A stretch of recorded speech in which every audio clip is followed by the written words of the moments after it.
Okay, digestive system. How many of you look at your stools to see how your body's doing? I know probably as we get older we do that, okay? It is a good sign, tells you how your body's working, whether it's loose stools, solid stools, the color. I know this might gross you out a little bit, but where it's sitting in the water, okay, if it's green, that means there's a lot of bile, which typically means you're eating a lot of fat, okay, because we'll get into that here in a second. If it floats, it's also fatty kind of thing. You know, what's regular for one person might not be regular for another. But you know, it can tell us a lot of how our body is digesting food or what we're eating and things like that. Obviously, I mean, we don't play with those kinds of things, but yeah, it is what it is. So, what I have posted for all sections the next study guide. So it's 4.3, 5 through 7. So use those. I'm recording this so we can post the videos. I will go ahead and put a Kahoot up. I do have one for 4.3 in the, but as we cover that material, I'll put Kahoots up for you guys to review material and stuff like we did last time. So where does the digestion start? Starts in the mouth. Okay? Starts in the mouth, moves through the esophagus, then the stomach. The small and large intestines are the major structures of the digestive system. That is the GI tract. Okay, that's the GI tract. Mouth, esophagus, stomach, small and large intestines. The diagram kind of breaks it down for you. We won't, I mean, obviously you know where the teeth and tongue are. The pharynx, and not necessarily need you to know that one. The esophagus. We'll talk about some of these things. The next celebration will have some fill in the blank. It's the only one this semester that has fill in the blank. I think it is a good measure of comprehension. It will not be a word bank, but I will tell you what you need to know so that you can be successful. All right. There is a question on there, fill in the blank, about accessory organs. The liver is one of them. The gallbladder is the other one. I'll get into that here in a second. There's a list of them. I'll ask you to name 3, and there's like 6. Okay. The GI tract, muscular tube that extends approximately 16 feet from the mouth to the anus. That's this diagram right here. What I have, mouth, the process of digestion converts large food molecules and such as protein, starch, and fat into smaller substances that can be absorbed. Nutrients are already in their simplest form, which include water, cholesterol, which our body can make, okay, minerals, and most vitamins are not digested but are absorbed intact. I told you that there were some water-soluble vitamins and fat-soluble vitamins. We'll get into those a little this section, this next celebration. I don't need you to know what bioavailability means. I don't think that that's a term. If it is, I will double check and make sure, but it refers to the extent of which the digestion tract absorbs a nutrient and how well the body uses it. I don't have it highlighted, so I don't think that will be something that you will be tested over. But just for future reference, that refers to the extent of which the digestive tract absorbs a nutrient and how well the body uses it. The teeth, tongue, salivary glands, liver, gallbladder, and pancreas are accessory organs. Okay? I'm going to ask you to name 3 of those. So I want you to pick out 3 and remember them. They assist the GI tract in food digestion, nutrient absorption and distribution, and waste elimination. This section describes the digestive system, including accessory organs and their basic functions. So let's get started. The mouth. Digestion actually starts right here. Okay? The mouth controls the intake of the food. Teeth begin the mechanical digestion of food by biting, tearing, grinding food into smaller chunks that are easier and safer to swallow. There's also a term that you do not need to know, but you might see, mastication. That's what that means. Mastication means to chew. Okay, the tongue helps form bits of food into a rounded mass, which is a bolus. You future nurses in healthcare, you'll see bolus a lot. A lot of times when we talk about bolus feedings, it's like eating food. It's in a certain quantity. It's not consistent. Where tube feeding, where a lot of times you can do bolus feeding. If I'm doing a bolus feeding and a tube feed, I'm taking a can of formula and pouring it into a bag and they're taking the nutrients that way. A continuous feed means that they're getting 35 milliliters an hour. So there's the difference between a bolus and a continuous feed. But not that you won't be tested over that, but just, make some room for some useless information. Okay? Chemical digestion refers to the chemical breakdown of the foods by substances secreted into the GI tract. As you chew, watery saliva from the salivary glands mixes with food and lubricates it. Saliva contains mucus and the enzymes, it's the first time we've seen that word, enzymes, salivary amylase. You need to know that one. Okay, salivary amylase. The next one I want you to know is just lipase. I will not lingual lipase. I just want you to know lipase. The salivary amylase starts in the mouth, starts breaking down some of the starches. Certain kinds of cells in the body make mucus. Mucus is a clear, slippery fluid.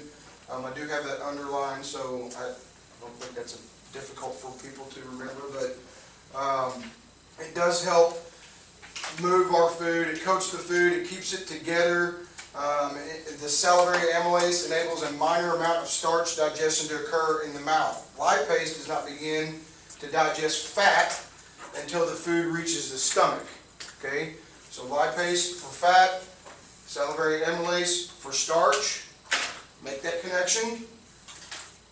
Okay. So what benefits do you gain for being able to detect various tastes? Well, both sugars and fats are major energy sources for your cells. Foods that taste sweet usually contain sugars. Foods that taste rich are creamy and often contain fat. Mouthfeel, right? There's obviously a difference between whole milk and 1% or skim, and it's that mouthfeel that we have. But yeah, we have some benefits to that. I mean, if it doesn't taste good to us, or it just the mouthfeel's not right, then we're probably not going to eat it. But the sense of taste is important for stimulating appetite. Okay, it doesn't taste good. Are we going to eat it?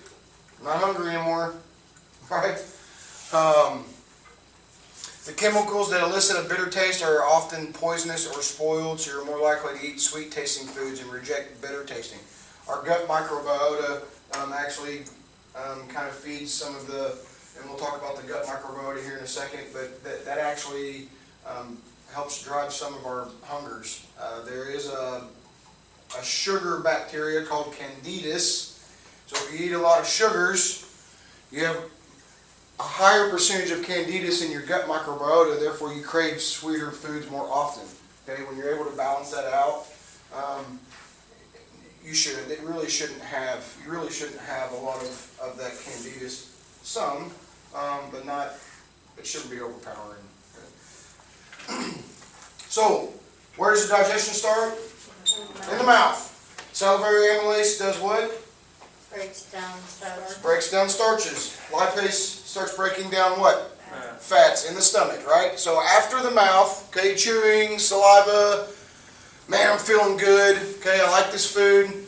After that, it passes into the esophagus. Okay, so we got the food, bolus mass. Before it reaches into the esophagus, though, it has to pass this hard flap of skin that we have no control over, the epiglottis. Right? That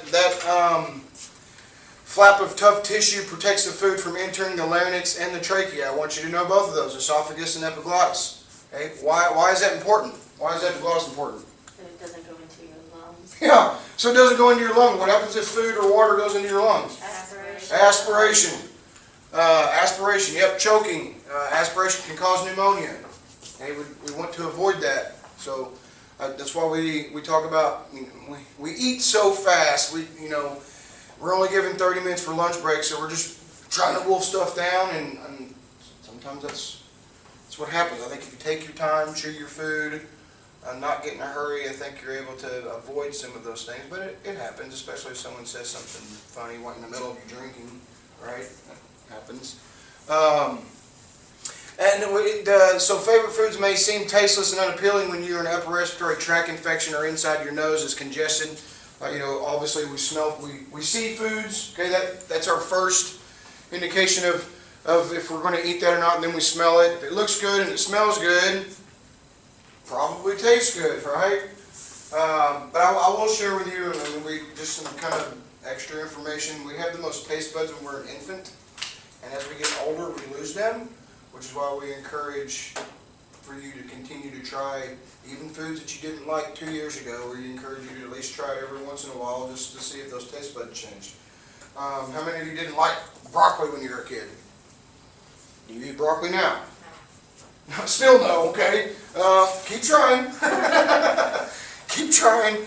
But yeah, so the mouth, we chew it up, saliva starts, salivary amylase starts breaking down some of those starches and then making sure, of course we don't have control over this, but that food will pass into the trachea. Okay, and peristalsis is where the muscular waves activity helps move our food down the esophagus into the stomach. But before it reaches the stomach, I do want you to know peristalsis. Before it reaches the stomach, it has to pass the lower esophageal sphincter. Okay, it sounds like something that comes from Marvel Comics or something, sphincter. All right. So mouth, okay, salivary amylase passes the epiglottis into our esophagus. Peristalsis moves it down to this lower esophageal sphincter. What do you think that's important? Stops acids from backing up. Yeah, it does. Stops acids from backing up. Heartburn, how many of you have heartburn? Indigestion, sometimes, maybe it's certain foods. This right here, sometimes that becomes weak, doesn't work very well for some people, and that's where it causes some of that.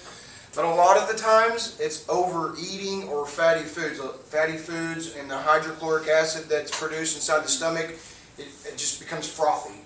And so it'll bubble back up into your esophagus, and that's where the heartburn comes from. So mouth, salivary amylase, epiglottis, esophagus, lower esophageal sphincter, and then the stomach. Okay, the stomach. As the food enters the stomach, certain cells within the organ create gastric juices. This is hydrochloric acid. That's why it burns. That it will burn your skin. I've used hydrochloric acid when I was trying to etch a concrete floor. A lot of times they use that when they're staining floors just to get it clean and give it some texture. But that is not something that, there's a couple of things that are inside of our body that are not good once they're out. And that is one of them. The other one is E. coli. We'll talk about that here in a little bit. But once the food reaches the stomach,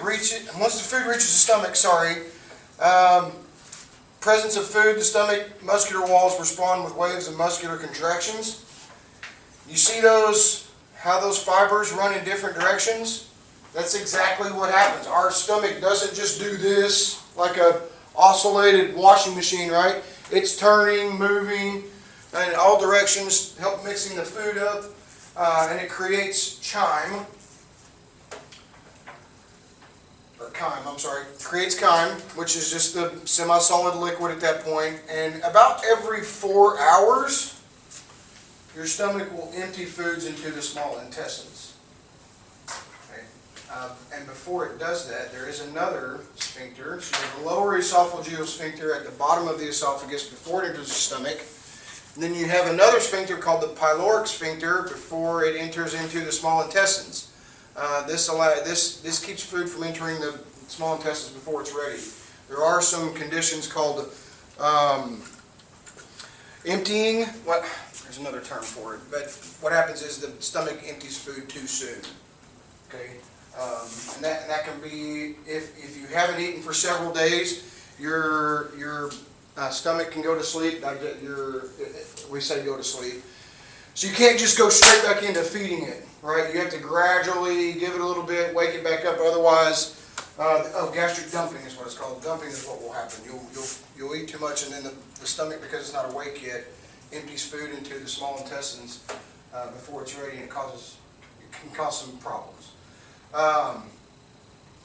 Such destruction can cause one or more sores. So the stomach walls consist of muscle proteins. Special cells that line the inside of the stomach produce 2 layers of mucus. Hydrochloric acid and gastric enzymes can reach the stomach wall, destroying the tissue. Such destruction can cause one or more sores ulcers to form, and that's where that comes from. There's a weak spot in your stomach lining that the hydrochloric acid is reaching. And so we want to make sure that we're eating a variety of foods. I like spicy food. It doesn't bother me. I wouldn't say the hotter the better. I have a threshold, but I've competed in some hot one contests. I paid for it, but I like it. I like spicy food. The pyloric sphincter is a ring, a muscular tissue at the base of the stomach, controls the rate at which chyme is released into the small intestines. The stomach empties in about 4 hours, depending on the contents and the size of the meal. What I'm about to tell you next is why we talk to diabetics and make sure that they're eating fatty foods and eating fat and proteins with their carbohydrates. Because when you eat fatty meals, it delays gastric emptying. Such meals spend more time in the stomach than do carbohydrate-rich meals. Protein-rich meals also delay gastric emptying. So when we talk about controlling blood sugars, if you're going to eat carbs, we encourage you fat and proteins because it slows down the digestion. It doesn't hit the blood sugars as quickly, okay? Of course, you can do that with complex carbohydrates. We'll cover that in chapter 5. But that's why we talk about that, because it delays that emptying and helps control blood sugars a little bit better. It also gives you the sense of fullness or satiety. You will be tested on I don't think it's this time, but eventually I will test you over that. But satiety is a feeling of fullness. Okay? The longer you feel full, the less likely you are to eat probably processed foods, right? So the small intestine is a tightly coiled hollow tube that extends from the stomach to the large intestines. On average, the organ measures about 11 feet long because of the effects of the muscle tone in living persons. The small intestine is small because of the tube's diameter, about 1 inch, half the width of the large intestines. 3 sections, and I need you to know this in order.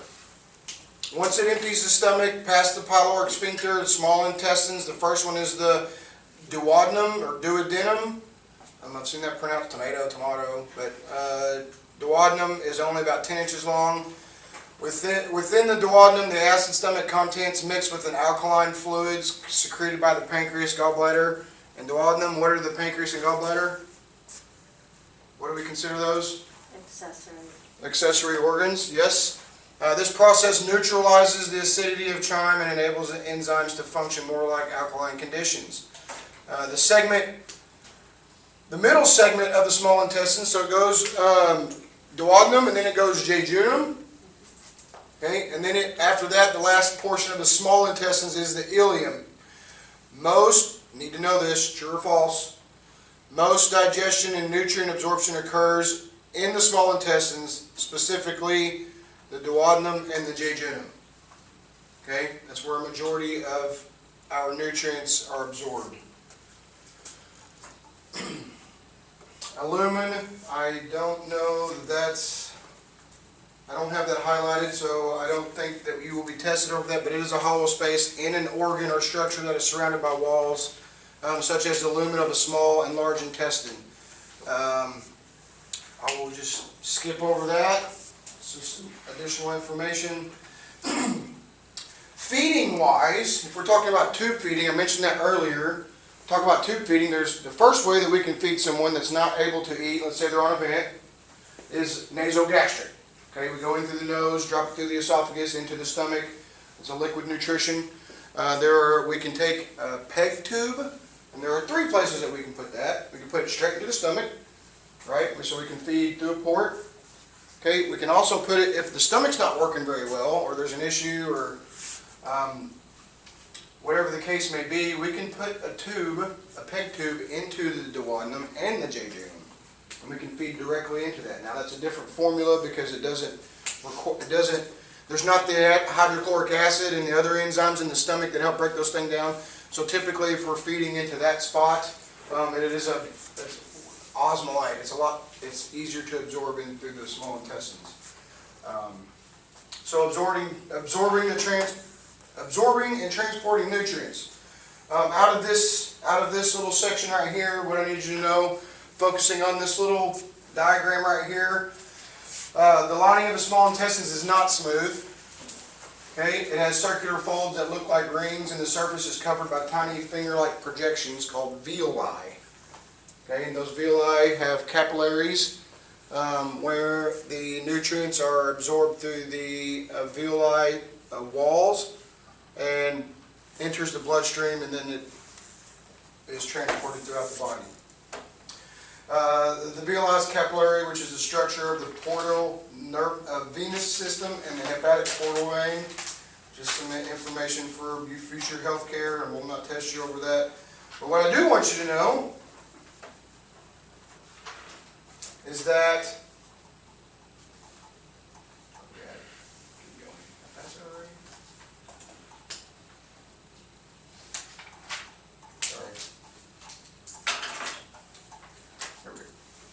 what I do want you to know is that it takes about 3 to 5 hours for chyme to move from the beginning of the duodenum to the end of the ileum.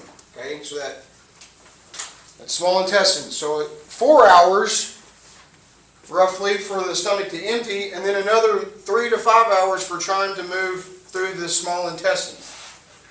So now we're looking at 9 hours after we eat.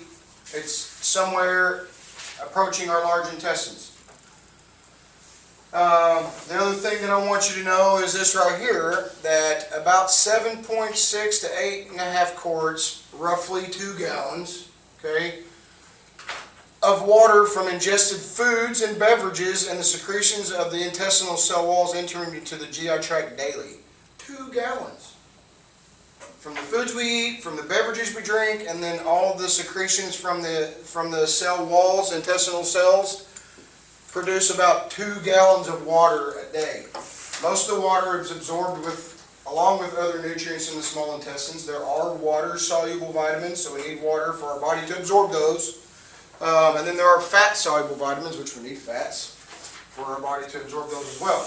Any remaining water and undigested material that reaches the end of the small intestines pass through another sphincter. I don't need you to know that one before entering your large intestine. This sphincter prevents the contents of large intestine from re-entering the small intestines. Malabsorption, why does this happen, or what is it? Absorptive cells only live 3 to 5 days. So while digestion is occurring, older absorptive cells are shed into the lumen and added to the contents of chyme. The new cells can absorb nutrients from the dead cells and recycle some of the contents. I mean, if you haven't figured it out, our body's kind of special. Like I feel like if we could recreate how the body makes energy, I think we would have a sustainable source of energy for us all. But there's so many different reactions going on and things that I think that's why it's so hard to replicate. If the nutrients needed for cell division are lacking, fewer dead absorptive cells can be replaced, and a nutrient malabsorption can occur. Okay, this weight loss, diarrhea, often signs of chronic nutrient deficiency disorders, as well as intestinal diseases. Intestinal tract. Agents of infection such as harmful microbes and viruses can be in food and water. Okay, inflammation is a sign of the immune system's response to an agent of infection or disease process. Pain, tissue redness and swelling, loss of function, and fever can result from inflammation. When we talk about the villi and the fingers, what happens, and we'll get to that here in a second, ulcerative colitis, Crohn's disease, those irritable bowel diseases. What happens especially with ulcerative colitis, because we have finger-like villi in our small intestines, small foods like the seeds from a strawberry, seeds from tomatoes, cucumbers, poppy seeds, whole peanuts, when they chew those, what happens is the inflammation begins because those little bitty seeds and whatnot fall in between the villi and becomes infected.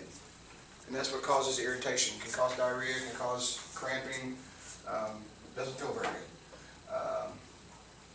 The liver, gallbladder, and pancreas are accessory organs. There it is again. Okay? Of the GI tract that play major roles in digestion, even though chyme does not move through them. The pancreas produces and secretes most of the enzymes that break down carbohydrates, proteins, and fat in the GI tract. What else does pancreas produce? Insulin. Insulin! We'll talk about that later. In addition to the digestive enzymes, the pancreas secretes the biocarbonate ions. Don't necessarily need you to know that one. But this is a critical step in the digestion process because the enzymes that function in the small intestines do not work in acidic conditions. Okay, that's we need to balance that out.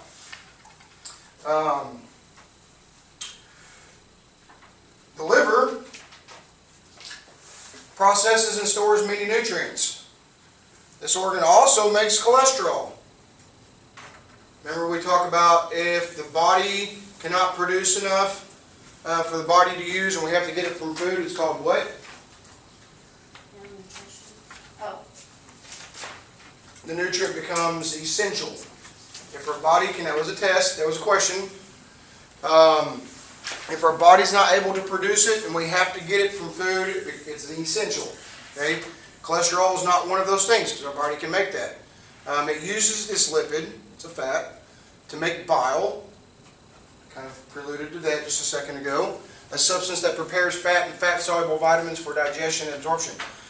The gallbladder, okay, the liver processes and stores many nutrients. It makes bile, but our gallbladder stores it.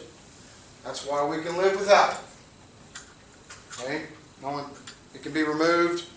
But if the gallbladder is removed, then those individuals would have to take some kind of fat enzyme when they eat to help break down their fats in their body.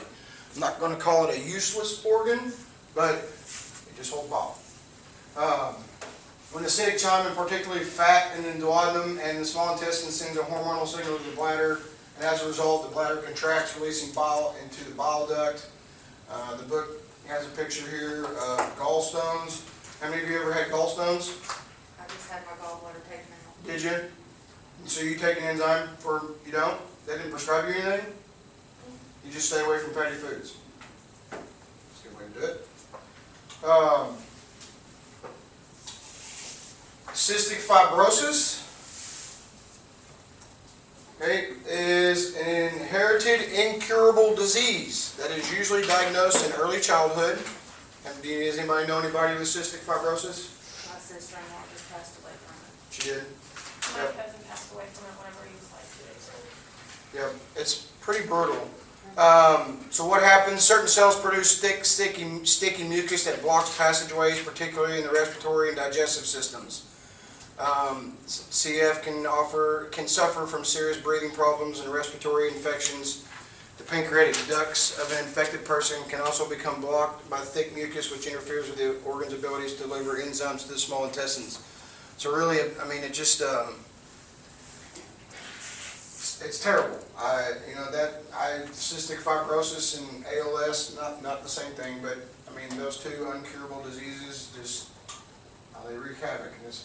They're not any good. So after that,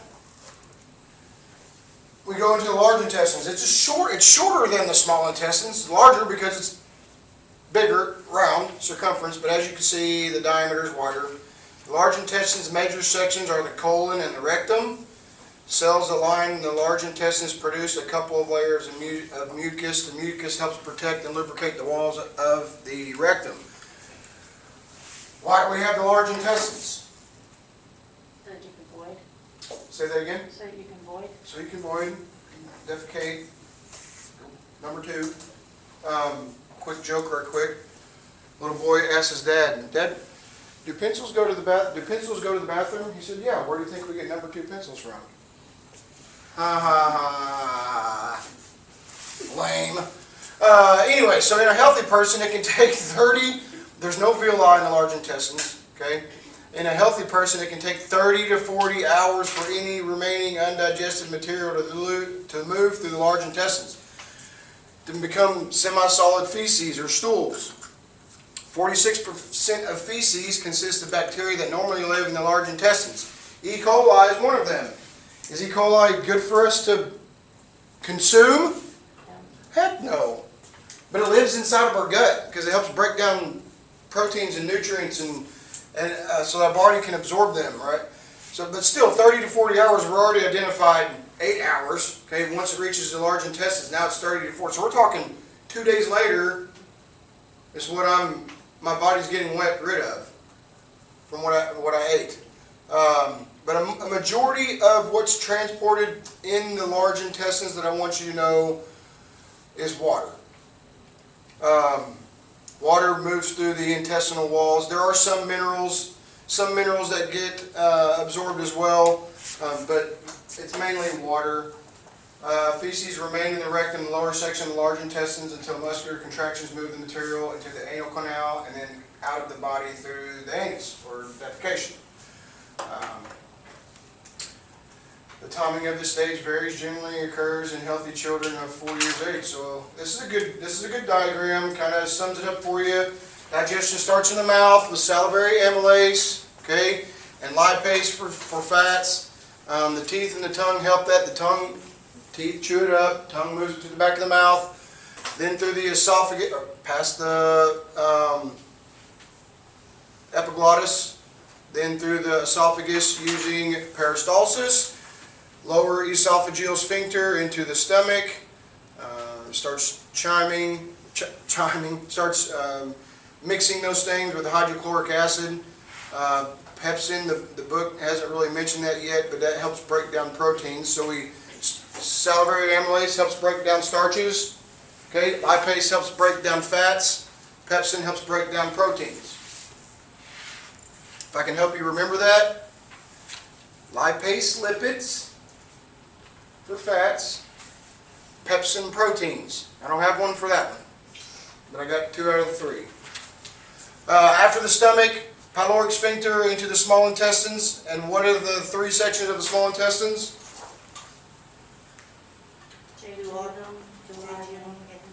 Okay, duodenum, jejunum, and ileum. Yes.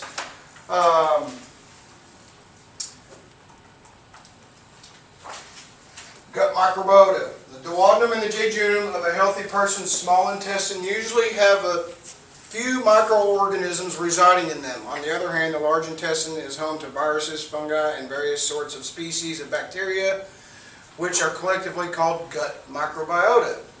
75% of our immune system is based upon our gut microbiota. Okay, I mentioned the E. coli. I'm going to give you a little bit of useless knowledge again. Okay, think about the big fields that have,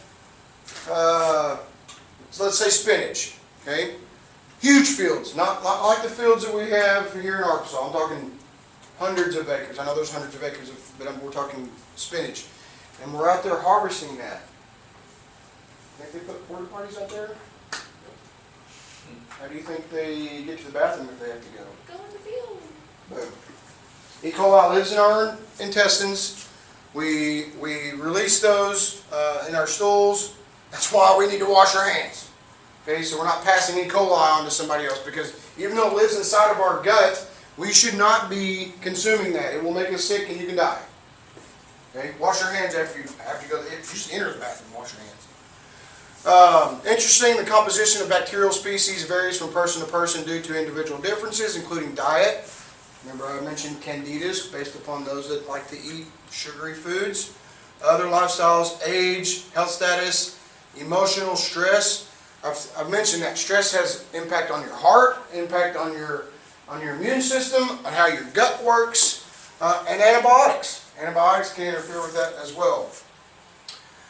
Under normal circumstances, gut microbiota maintain a balance with each other that benefits their human host. Intestinal bacteria can break down undigested food, make vitamin K, thiamine, and biotin. Okay, you girls like that biotin. What's good with biotin? Hair and nails.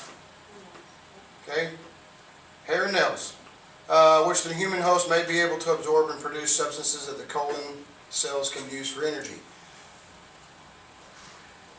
Not like calories. Okay. In healthy persons, gut microbiota can play an important role in maintaining good health by limiting the growth of harmful bacteria in the intestinal bacteria and yeast, which is a type of fungus. Starvation,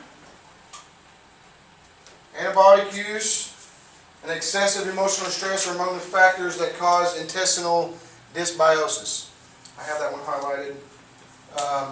Dysbiosis can result in intestinal inflammation and disease. So somebody thought it was a good idea. I'm not going to test you over this, but I want to introduce it to you because somebody thought it was a good idea to transplant gut microbiotas. Okay? Currently, researchers are testing the safety and effectiveness of using gut microbiota, commonly referred to as fecal transplant. Like, I don't even want that job. Just don't want it. I think I think that there might be some benefits to this. That fecal transplant to treat certain intestinal disorders such as C. diff. How many of you know what that is? If you hear that word, run. Yeah, literally. Yeah, run. That's right. And you will know. I have not smelled it. It's a sweet smell and You'll never forget it. It's hard to get rid of, and it's easy to pass along. You'll see this a lot of times in healthcare. I mean, does it happen at home? Yes. What happens at home are usually, but potential harmful residents of the colon is normally kept in check by beneficial populations of gut microbiota. When antibiotic use kills most of the bacteria in the colon, C. diff often is able to survive and multiply. yes. They're constantly testing for it. Constantly testing for it. The bacteria secretes toxins that inflame and destroy tissues of the large intestine, causing chronic diarrhea that resists many conventional forms of treatment. Gut microbiota transplantation involves taking some feces from a healthy person and introducing it into the large intestines of the patient. I don't even want to know how that happens. Do I think it's interesting? Yes, but The not. theory behind it makes sense though. Absolutely makes sense. Science is such a beautiful thing. But if you're sitting here and telling me that everybody's gut microbiota is different, how do you determine if your gut microbiota is good to transplant into somebody else? There must be like a series of I don't want to be a test extensive paper. labs too. Oh, They actually get paid for their samples. We had to do a study over this last semester. like giving blood and plasma, I can go give my poo and make money? You have to go through You'd a be whole digestive testing all the process to time. see if your stool would be, usable, would be, Healthy enough. yes, healthy I'm gonna enough. go back and say, I don't want that job. That's what it is. So how do we improve our gut? How do we put good bacteria in there? Probiotics. Probiotics are a good way. They are live. Probiotics are live. Beneficial intestinal microbes that have been grown under laboratory conditions. Yogurt, cultured buttermilk, other fermented foods. There's another one that I couldn't think of last night when I was doing this. It starts with an F. It's like a milk. You might know what I'm talking about? Damn it. But there's another one. It's like buttermilk. I've tried it. It's not right. I did not like it. But other fermented foods, sauerkraut, coleslaw, uses vinegar. Somebody mentioned last night putting sauerkraut on ribs. I've never tried that, but I put coleslaw on my pulled pork sandwich. I'd imagine could be good. Are you talking about kefir? Kefir. It doesn't start with an F. It starts with a K. Kefir's what I'm talking about. Thank you. My boyfriend has ulcerative colitis and he drinks a lot of kefir. He mixes it in like smoothies and stuff. And it's like, if I've tried it before and you have to work your way up to it. Sure. Oh yeah. Because it literally feels like your stomach is just churning. Well, that's why a lot of the blogs or a lot of people say taking a shot of like the apple cider with the mother in it. That's supposed to help. It just kickstarts your gut, your digestion. But putting these probiotics in there, I had a gentleman last night tell me that he feels better after he eats sushi. He also has ulcerative colitis, I believe. But he said he feels better after he eats sushi because mainly the ginger is pickled. Okay, so he eats that. The soy sauce is a byproduct of soybeans, so there's some fermentation in that. So yeah, probiotics, live beneficial intestinal microbes. It doesn't mean you have to eat up a half a cup of sauerkraut every day, but I think somewhere along the way, just putting vinegar, kefir, there are other ways that you can get some Kombucha. Kombucha, yeah. Yogurt, how many of you like yogurt? Yep. Look for that word probiotics, okay? They can also come in pill forms. I got a buddy that takes these like candy. I just told him he just needs to quit drinking. It'd probably help. Lactobacillus, What's that? that's the generic, lactobacillus is the generic probiotic. This is? Well, it's the generic name for the probiotics that people knows. You know, I think if you're not a big yogurt fan and you don't like fermented foods, I think this is a good alternate choice. I think you can get some benefits from that. So the other thing, we got the probiotics, which are live. A person's diet influences the kinds of bacteria that make up his or her gut microbiota. Prebiotics are forms of dietary fiber that are poorly digested by humans but support and promote growth of probiotics in the colon. There are a wide variety of foods, fruits, vegetables, whole grains, fiber, skin on the apple, banana is really good. It's got good fiber in it. Soybeans, berries, garlic, barley, kale, and legumes are rich sources of prebiotics. And we'll discuss there are two kinds of fiber. We'll discuss that in chapter 5. Some species of gut microbiota may be harmful if they enter other parts of the body or contaminate food. E. coli. So what is IBD? IBD, IBS, inflammatory bowel disease, inflammatory bowel syndrome. Specifically, the book talks about ulcerative colitis. Remember the VOI, talked about that, seeds, not peanut butter, but if you eat nuts, those can fall in between the VOI and cause inflammation. Crohn's disease, the majority of persons who are diagnosed with IBD are between the ages of 20 and 40 years of age. Crohn's disease is a little bit different. It's more of an autoimmune kind of reaction. Both of these, yes, I can say stay away from strawberries, or at least strain them if you're going to eat strawberries. Remove the seeds, the nuts. But Crohn's disease is a little bit different. There's certain triggers for people, and it's random. Usually what I suggest with both of these, I can give you some more direction and be specific with that. But both of them, how many of you ever heard of an elimination diet? That's where you strip it all the way down and you just enter one food group at a time. And you eat that for several days, if not a week or 2 weeks, before you start allowing other foods into your diet. So that way you're able to identify which foods trigger.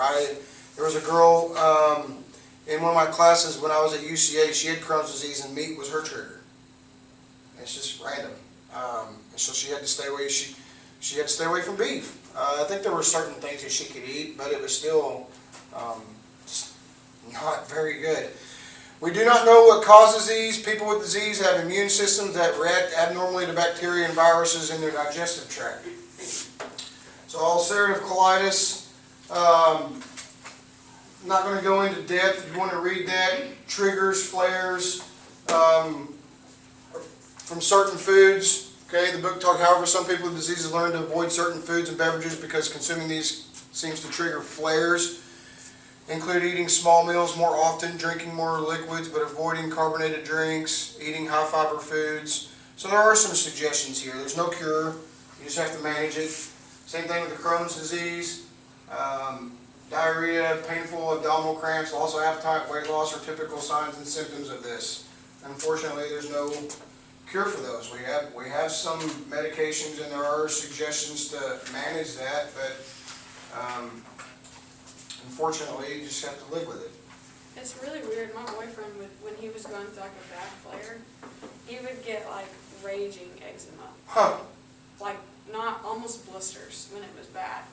And what he ended up doing was was rebuilding his gut tract, if that makes sense. Mm-hmm. So he would do like a soup diet, and not diet, but he would strictly eat soups for 2 weeks, and he would do beef gelatin and stuff like that, and then he'd start introducing foods, but things like tomatoes that you think, healthy, salads and stuff, there were certain foods that he couldn't eat that you would think. That's the gentleman from the class last night. He said he was told to stay away from everything that was red. And so that's what he does. And if that works, it works.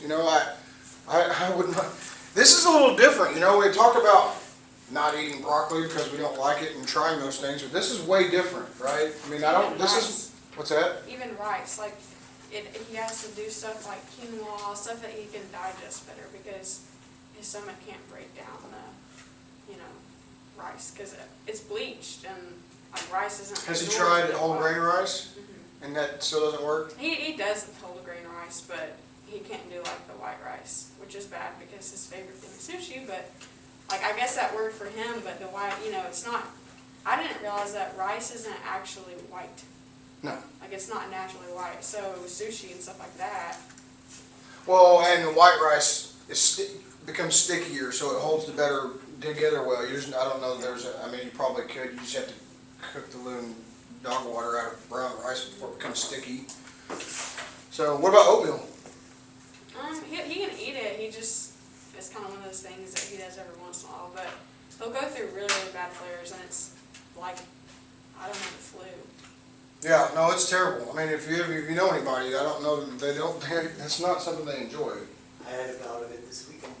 Did you? You what? So I had a bout of it this weekend. I couldn't eat anything, and I'm still introducing things like crackers. Mhm.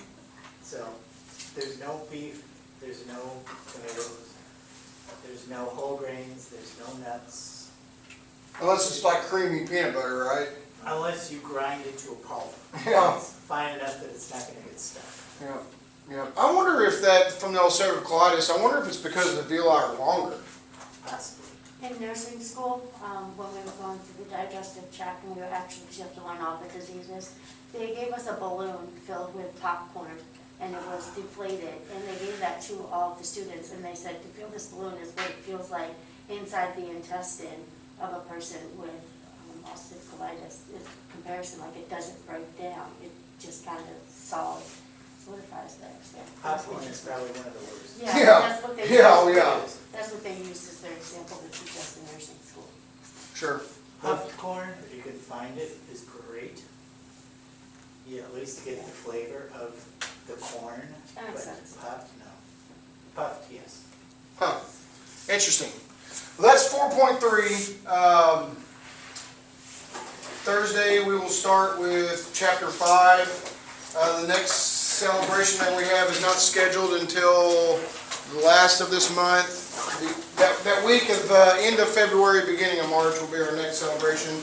It will cover 4.3, 5, 6, and 7. Okay? I will get these tests graded and have them posted. Hopefully I can get to them this afternoon, but if not, definitely tomorrow. Outside of that, you guys have a good afternoon.